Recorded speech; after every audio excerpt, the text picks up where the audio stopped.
Imagine driving through the winding back roads of rural America, where fog hangs low and every bend in the road hides a secret. You've passed the Appalachian trails in West Virginia, the abandoned hollows of Kentucky, and the forgotten valleys of Tennessee. There's a town on no map, a place locals barely whisper about, a place where families don't just live, they linger, generations bound together in ways that feel unnatural, even forbidden.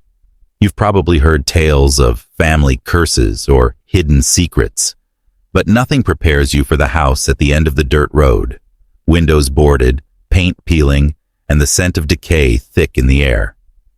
Inside there are no strangers, only relatives, and yet something is profoundly wrong.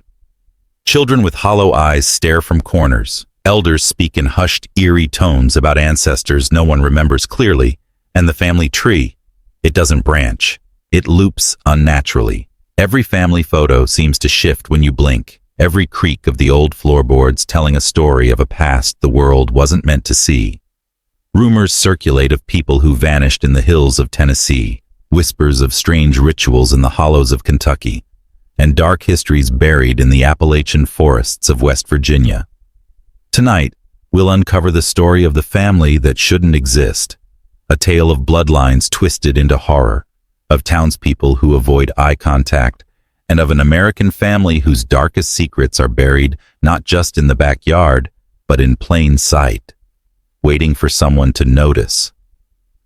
Are you ready to see what happens when the family tree doesn't branch? Nestled deep in the hills of rural Kentucky, just a few hours' drive from the more infamous hollows of West Virginia, lies a series of small towns most maps refuse to acknowledge. These towns are the kind where everyone knows each other's business, or at least claims to, but rumors spread faster than truths ever can. Locals speak in hushed tones about families that never leave, bloodlines that twist unnaturally over generations, and disappearances quietly ignored by authorities. One such town, tucked away in a narrow valley and surrounded by dense forests, became the focus of whispers for decades. On the outside, it looks harmless, a cluster of weathered wooden houses, a crumbling general store, and a small church whose bell has long since stopped ringing. But the air carries a weight, a sense that time moves differently here, that something in the soil itself remembers horrors that the world has long tried to forget. The town's most infamous family is known simply as the Harrows. Their name appears in little more than local gossip, but the stories are chilling. Some claim the family has lived in the area for so long that their lineage has begun to intertwine in ways that defy reason, looping back upon itself like a tree whose branches never extend. Children grow up under the watchful eyes of multiple relatives. Strangers are rare, and every generation seems to share the same eerie facial features: hollow eyes, sharp or uneven cheekbones, and a gaze that unsettles visitors in a way they can never fully describe. The townspeople keep their distance. The Harrows are polite enough in public, but there's a tension in the air whenever their property is mentioned. Hints of missing children, unexplained disappearances, and whispered warnings pepper conversations at the local diner or general store. Investigators from outside the area have occasionally wandered in, drawn by R. It started one late autumn evening when a traveling journalist named Reynolds arrived in the valley, drawn by rumors of the Harrow family and their mysterious reputation. Mark had spent years chasing stories of unusual American towns, haunted places, and families with dark secrets, but nothing had prepared him for the valley. The town itself was quiet, almost too quiet, as if the hills absorbed the sound of life. The streets were empty except for a stray dog that disappeared into the mist, and the occasional flicker of movement behind curtained windows hinted at unseen watchers. As he approached the Harrow property, he noticed the air grew colder, denser, almost oppressive. Mark decided to speak with the town's few residents, starting at the old general store. The locals were polite but evasive, eyes darting to the floor whenever he asked about the Harrows. A woman behind the counter whispered about children who vanished without notice, and men who never left the valley. She pressed a trembling finger to her temple and said, You don't want to know what happens if you ask too much." Mark smiled politely, trying to shake off the unease, but something about her words lingered, gnawing at his curiosity. That night, he parked his car near the Harrow estate, intending to observe from a distance. Through the fogged windows of the house, he saw shadows moving unnaturally. Figures of adults and children appeared to mirror each other, performing odd, synchronized movements that made Mark question whether he was seeing reflections or multiple generations acting in perfect, eerie unison. Then he noticed a small figure in the backyard, a child, but with facial features disturbingly similar to the adults. The child seemed to stare directly at him, unblinking, before vanishing behind the house as if swallowed by the walls themselves. Mark's heart raced. Something about the Harrow family was unlike any other in the valley. They had lived in the same decaying estate for generations, so intertwined with one another that the very notion of family branches seemed irrelevant. Outsiders whispered about children who were born with identical facial features to their elders, adults who seemed to repeat the gestures and expressions of ancestors long dead, and a sense of familiarity that felt almost supernatural.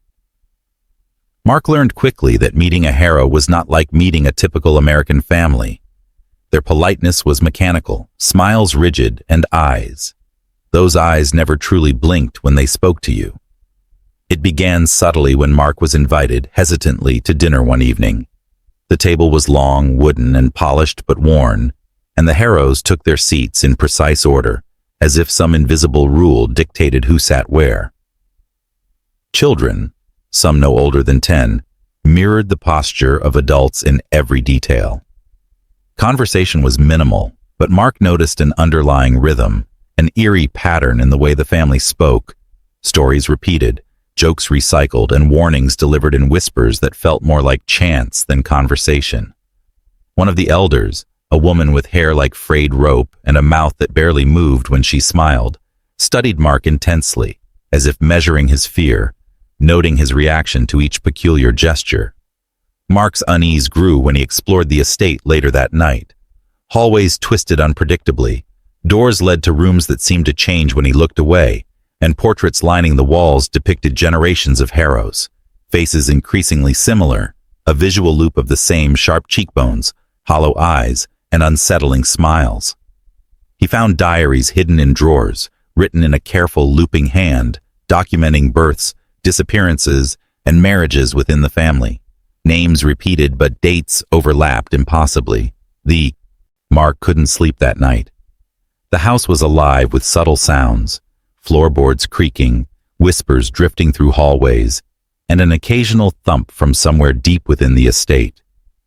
Driven by a mixture of fear and obsession, he decided to explore the rooms that had been left locked or barred. Each door opened to another layer of disquiet.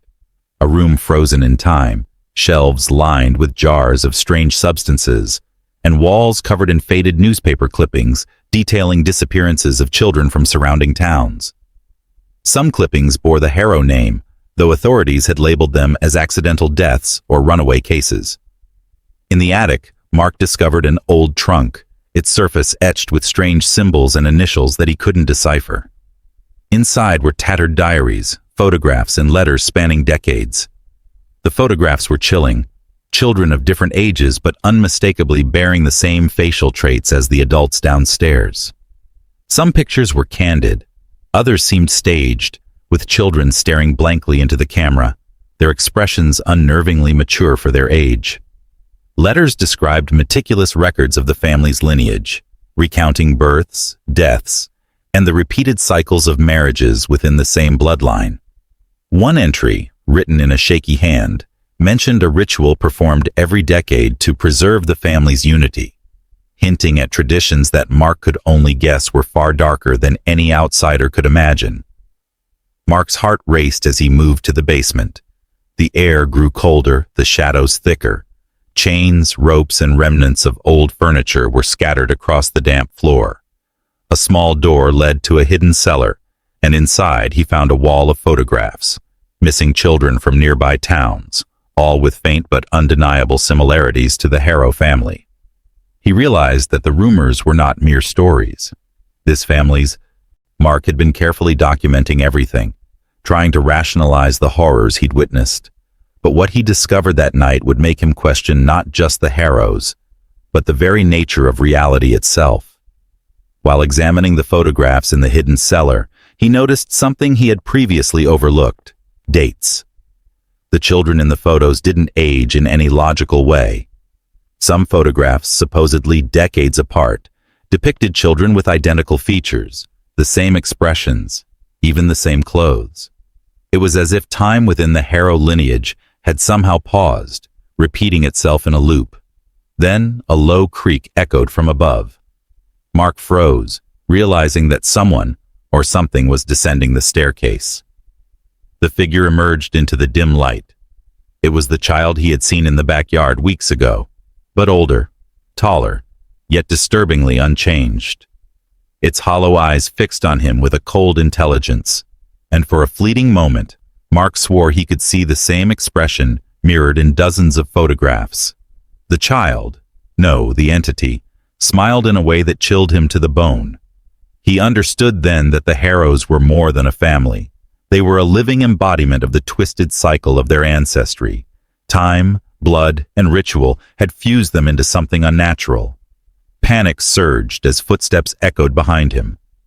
Multiple figures appeared from the shadows, adults and children, all sharing those same uncanny facial features, all moving with a synchronized precision that defied reason. The house itself seemed alive, its walls closing in, shadows stretching unnaturally.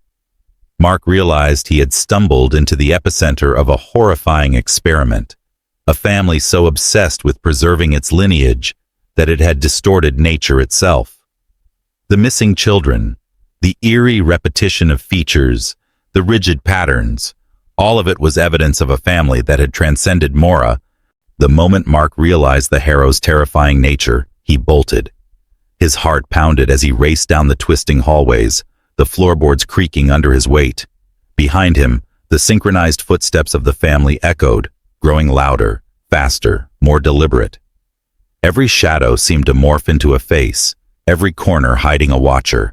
Panic surged, but he knew that stopping, even for a moment, could cost him his life. The house was no longer a building. It was a labyrinth designed to trap, confuse, and consume.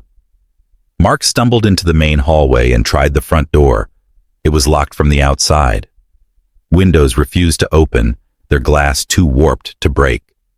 The Harrows were everywhere, emerging silently from rooms he had already passed. Children with hollow eyes blocked narrow hallways, while adults moved with a rigidity that made them seem inhuman. Mark's mind raced, trying to remember every turn he had taken, every possible escape route. The house itself seemed to shift, staircases elongating, doorways narrowing, as if aware of his every move. Desperate, he ducked into the cellar, hoping the hidden passageways he had seen in old diaries might offer a way out. The air was thick with dust and decay, and the faint scent of rot made him gag. Shadows danced on the walls, stretching unnaturally as he navigated the narrow passage. He could hear the whispers now, words he didn't understand, muttered in a rhythm that matched the beating of his own heart. The Harrows were not merely following, they were guiding him, herding him toward some unknown fate. Finally, he spotted a small, crumbling side door leading to the overgrown backyard. Summoning every ounce of strength, Mark hurled himself through it, scraping his arms on the rusted latch and thorny vines. Behind him, the synchronized cries of the family echoed through the night, a chilling reminder that he had only... Mark never forgot that night. Even after leaving the valley behind, driving for hours through foggy backroads in Kentucky, Tennessee, and the Appalachian hollows of West Virginia, he could still feel the Harrow's presence pressing on him. The images of hollow eyes, synchronized movements, and the looping family tree haunted his every thought. He tried to report his experiences, but every piece of evidence, photos, notes, even his recorded audio, appeared corrupted, blurred, or erased. It was as if the Harrow's influence had extended beyond the estate, swallowing proof of their existence and leaving only whispers in the minds of those who dared to enter. Locals he had spoken to before, once nervous but friendly, now avoided him. Their polite smiles seemed forced, their eyes averted in fear or perhaps recognition. Mark realized that the Harrows were not just a family. They were a force, a cycle of inbred horror, intertwined with the valley itself. Anyone who saw too much became part of the story, a ghost in memory, if not in body, ensuring the legend and the fear persisted. In that sense, the family tree truly did not branch. It looped endlessly, repeating generations, feeding on its own secrets, and creating a living nightmare that could never be fully understood or escaped. Mark's final account of the Harrows was never published. He knew that exposure could bring the wrong kind of attention to the valley, drawing outsiders into the trap he had barely survived. Yet, he documented every detail privately, hoping that someday someone cautious enough could understand the horror without succumbing to it. He warned readers and fellow journalists, the remote hills of America conceal more than just abandoned houses. They hide families whose bloodlines are twisted into cycles of fear, manipulation, and unspeakable acts. Even now, whenever Mark drives past the valleys, hills, and hollows of Kentucky, Tennessee, and West Virginia, he feels it, the oppressive, watchful eyes of the Harrows, waiting for the next curious soul to step off the road, past the fog, into the house that should not exist. And he knows, with a certainty that chills his soul, that the family tree still doesn't branch. It only loops. Forever.